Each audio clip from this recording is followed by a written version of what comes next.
My name is Todd Mutchler, and I work with the Sheriff's Office. And was talking to Pastor Sampson about doing a presentation on some recent scams and frauds that we've encountered in recent days, mainly related to the coronavirus and some of the charity scams that have been going on. One of the first things I want to talk about is something that hasn't been or has been around for quite a while. Isn't anything new with the coronavirus, but some of the recent emails are kind of geared towards the coronavirus. Is phishing. For those of you who aren't familiar with phishing, it's basically somebody sending an email or a text message or something like that to you, and the purpose is to spread a virus or malware or identity theft. It's often a spoofed email of, say, a business you may be familiar with. Just for example, I had a relative or have a relative who owns a business, and I have their personal email, but I've never actually, don't even know what it is as far as their business email, but I start getting business emails from them in my inbox, and you open it up, and there's a link to open a invoice that they sent out to me. Well, I don't do business with them. I just know them personally. So obviously, and I don't open links from people anyway. I don't open links from emails as a practice. But I'm sure that if you click on this, and that will either download some type of virus, some type of malware, or ransomware, something like that. And those of you who aren't familiar with like ransomware, it will, once it's on your computer, it can lock up your computer and basically hold your all your files hostage. Hence the ransom part. And they want you to send them money in the form of usually Bitcoin to unlock your computer and to be able to access your files again. Best way to avoid that, is not to click on the links. But then if it were to happen, hopefully you backed up your computer frequently and all your files frequently. Because it becomes quite an issue if you do end up having ransomware put on your computer, and how to get your files back becomes quite an issue. As far as the phishing emails from a spoofed address, it'll oftentimes appear to be legitimate. Like I said, with this relative of mine, their business, I don't know if that is their actual business address, because I let them know about it, but I didn't check into it much further because, thought they could deal with it. They're out of the area. But if it isn't their actual address, it would be really close to it or something similar to it. And oftentimes it may be their actual address where they've actually hacked into their account and then sent out emails with this attachment of this virus attachment contained within the email. They're often looking for the victim to enter information, which they then keep and record and use to make purchases or open accounts in some fraudulent manner. And usually that information is going to be credit card information, bank account information, social security number information. Recently, we've seen this increase with the coronavirus. Charities or fake charities send out emails, click on a link or enter your bank account to donate to this. Well, it's not actually legitimate coronavirus charity. I'm not trying to dissuade anybody from donating to a legitimate coronavirus charity, but be very careful. Do your research. Check things out. I'll get some information on how to do that here in a little bit. But if you're going to donate to a legitimate one. Don't just give your information out over an email like that. They'll also use, like I said, the false links. That's how they spread viruses. Some of those links may give remote access to your computer. So in essence, somebody could log into your computer, sift through your files, go through your documents remotely. And that could be gained through software that was downloaded by the clicking of that link. Now, it's okay to open up the text, the email. Just don't click on any links within it. That's where the viruses and ransomware malware is contained. Also, some of these may be keylog entry logger or key loggers. What I'm trying to say is they'll log your keystrokes. So install software that keeps track of your key logs. So if you type in, let's say for example, the IRS has the Get My Payment stimulus check information right now, which is apparently a very popular site. I'm familiar with it. I don't have any information on it on this slideshow because I created the slides before that came out, and I'm just getting around to recording it after. It's been within the last few days. But to get any information off of that site, you have to enter in your Social Security number.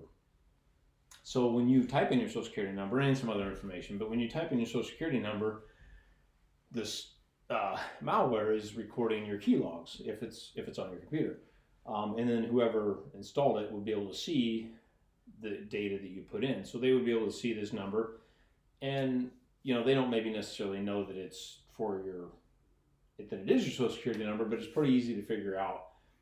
So many digits, you type this in, then you type in your date of birth, address, that's your Social Security number. And then they'll use that information to open accounts, make purchases, whatever they want to do. We also get people this time of year. Haven't had any this year. Of course, I've been off for a while, up until recently. But we'll get people when they go to file their taxes who find out from the IRS that their taxes have already been filed. They've been filed by somebody else who stole their identity, used their Social Security number, and then filed taxes in their name and got their refund if that's the case. They typically don't steal people's taxes who owe money. So if you owe money, you're probably safe. But those of you who get refunds, people will file in your name. There is a way to get your refund back. It's quite a bit of paperwork and hassle with the IRS. There's some stuff to do, stuff to fill out. Call and make a report if that happens.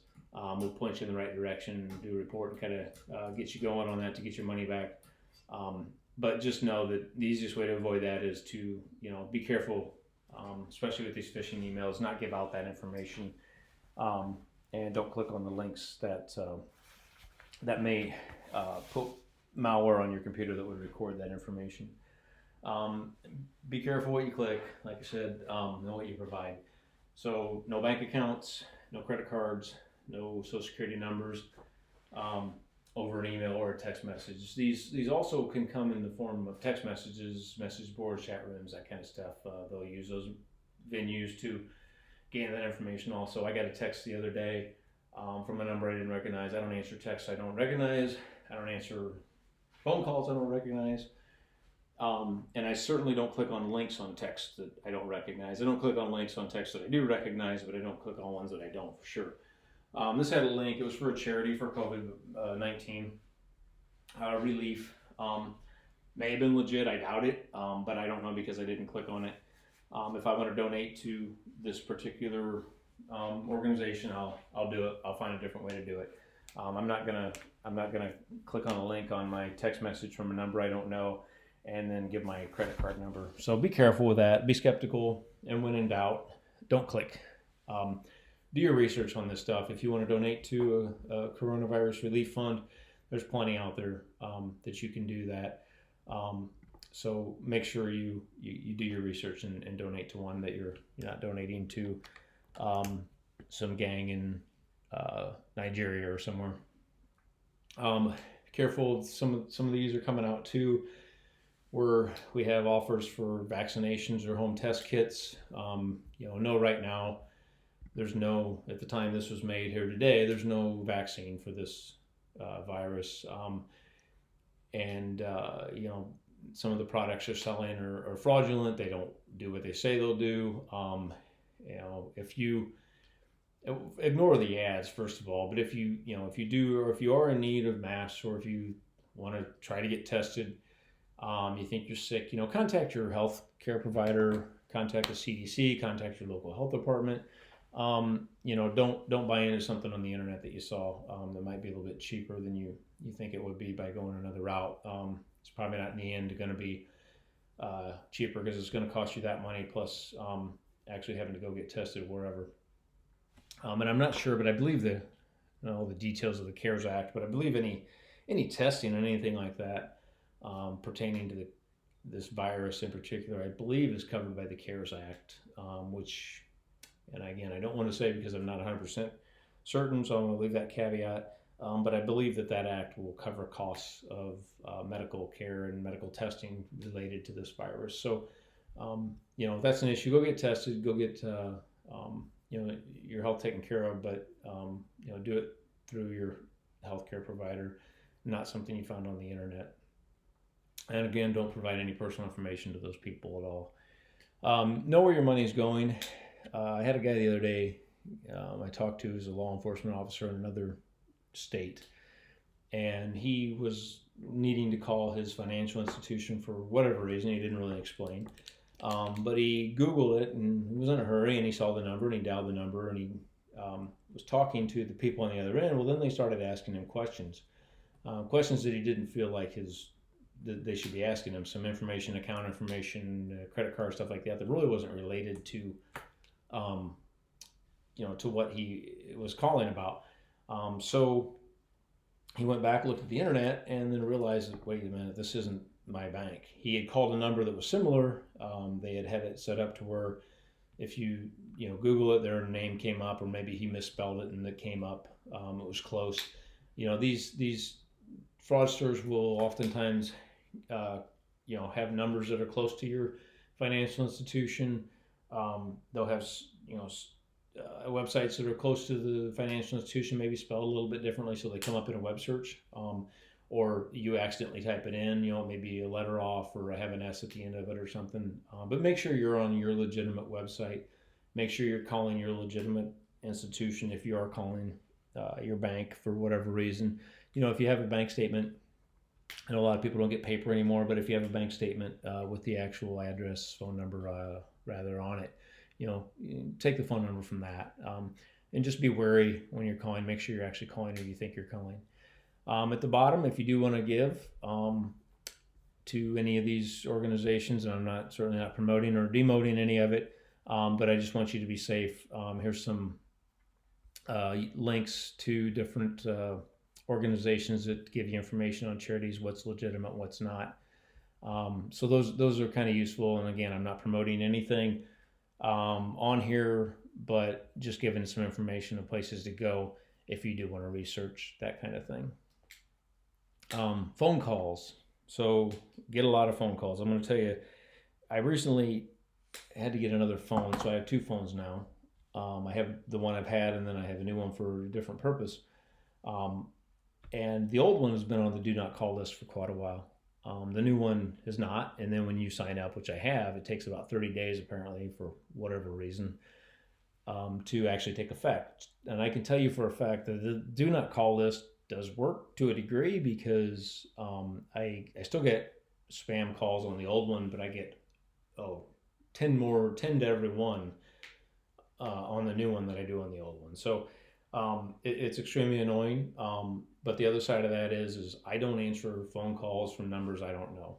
So if you are calling me and I don't have your number on my phone, and you're somebody that I really do want to talk to, or you really do want to talk to me, and you're not trying to sell me anything or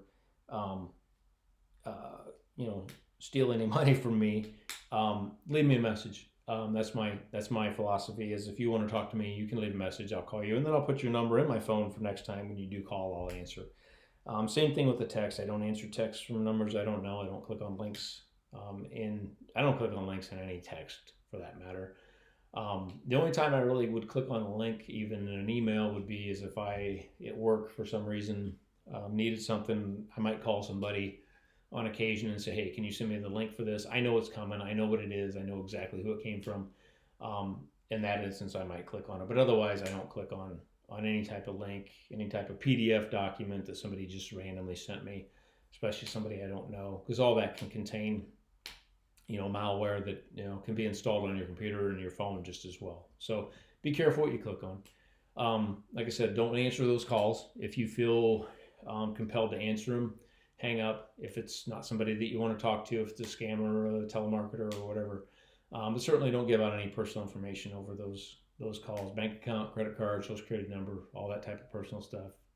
Birth date, don't give out that type of information. These calls, again, we're getting a lot of them for the coronavirus donations, complaints from people, getting these types of calls. The other thing also related to the coronavirus is calls from the IRS. Like I said earlier, we're getting the stimulus check calls. The IRS is not going to call you. They're not going to call you about the stimulus check. They're not going to call you about your taxes. They're not going to call you to tell you owe money. Um, they may, if they need to get a hold of you, they will send you a letter. They're not going to call and ask for that information. Um, the other thing that we get still, and now they're using the coronavirus as an excuse, are people who will call, typically elderly people, claim to be a relative. That person may have a grandson or granddaughter. Granddaughter's named Claire, and so it's pretty easy for me or anybody to get on the internet and find out a lot of information about somebody. So they'll tell them that this is Claire. Typically, the connection is going to be a little bit scratchy, so you can't quite hear them that well, and a lot of times, myself included, um, you know, elderly people can't hear real well to begin with at times, so that may complicate things, and they may think that it's actually their granddaughter or grandson calling, and send these people money. Don't do that. Don't send money like Western Union. Don't send money to just a call like this, even if they could be pretty convincing.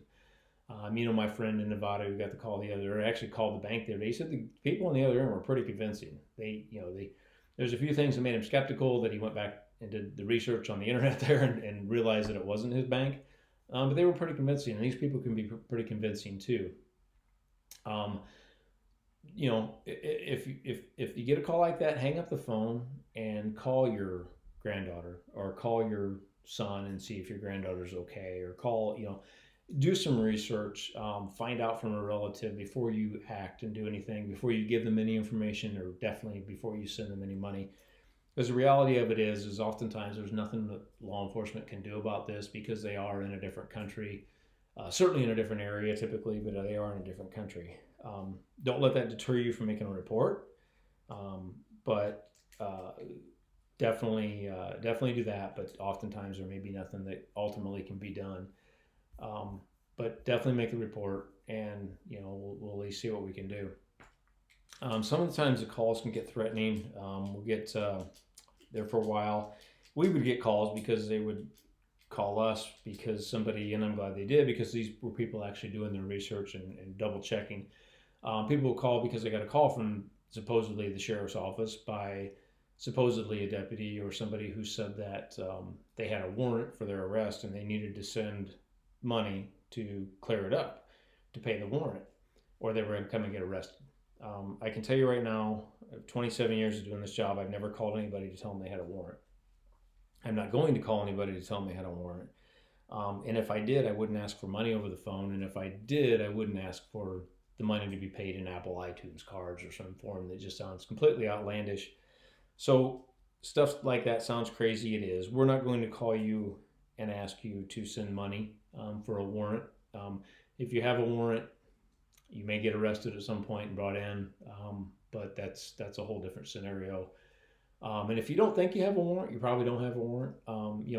Call and double check those things. Now, as far as the phone calls from law enforcement go, especially with the coronavirus issue, if you happen to be somebody who maybe somebody that we do need to talk to, especially in investigations, maybe you're a witness to something, you may get a call.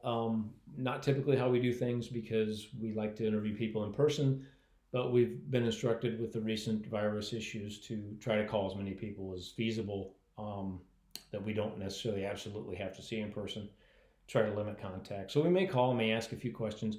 But again, if you feel like, maybe this isn't who you think it is, then, hang up the phone, call the sheriff's office if that's where I say I'm from, 346-4141. Ask if I work there and ask to be transferred to me. And then you're getting the person that you want to talk to from the sheriff's office, or the person that called you, and not somebody. But there's nothing wrong with that. I mean, absolutely, I would do that myself.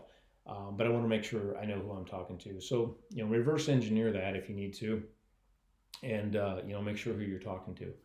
Oftentimes it may be somebody you're expecting a call from the officer. So you know who it is.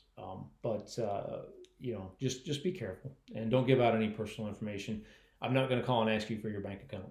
I'm not going to call and ask you for your social security number even. I may ask you for your date of birth for report purposes, but I'm not going to ask you for your bank account and your social security number information. As in depth as I'm going to get with you is social security number, date of birth, and your middle initial.